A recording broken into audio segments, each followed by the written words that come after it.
And you had the finance ministry in China coming in and basically injecting about $70 billion into some of the biggest banks in the country. Share placement, there's a dilution effect, there's obviously the tier one capital effect, there's the sort of, does this expand the capacity to lend effect, is there demand to lend? Let's bring in Bloomberg Intelligence, Francis Chan, to talk us through, of course, the initial thinking here on what happens here. Francis Chan, our senior analyst, is with us right now. So, I mean, we're all yours. Are you surprised by the four names involved here? Like, how did we come up with these four names? I do think it makes perfect sense to have these four banks to be recapitalized, especially for the two smaller state banks, Bank of Communications and Postal Saving Banks. Those two got, the proportionately larger capital injection than Bank of China and China Construction Banks.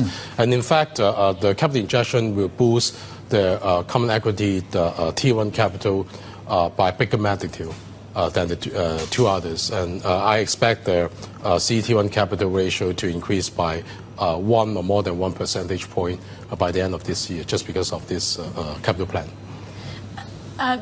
I guess the big question, for me at least, is just how meaningful is this size? I mean, does it really move the needle and give banks much more room to move, or do we need to see more coming through?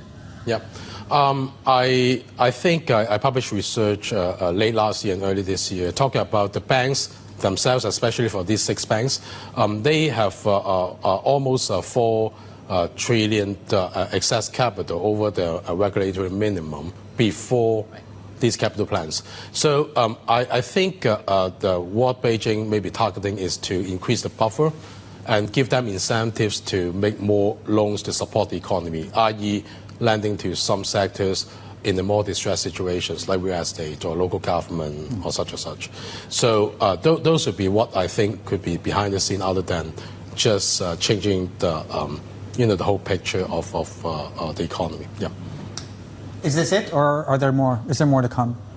I think for the time being, we may call it off because the other 2 state banks, ICBC and Agricultural Bank, I would say ICBC are also very well capitalized. Okay. And Agricultural Bank has been doing a lot in the rural lending. So perhaps from the incentive perspective, it's not as relevant. But any of these are not coming with direct cost to shareholders, especially in terms of the earnings per share dilution, as we discussed earlier. Yeah. For these 4 banks on an annualized basis, for instance, for Bocom and PSBC, their annualized EPS dilution can come up to mid-teens to high teens, not as reported in the disclosure announcement. So shareholders may also want to be mindful for the dilution impact.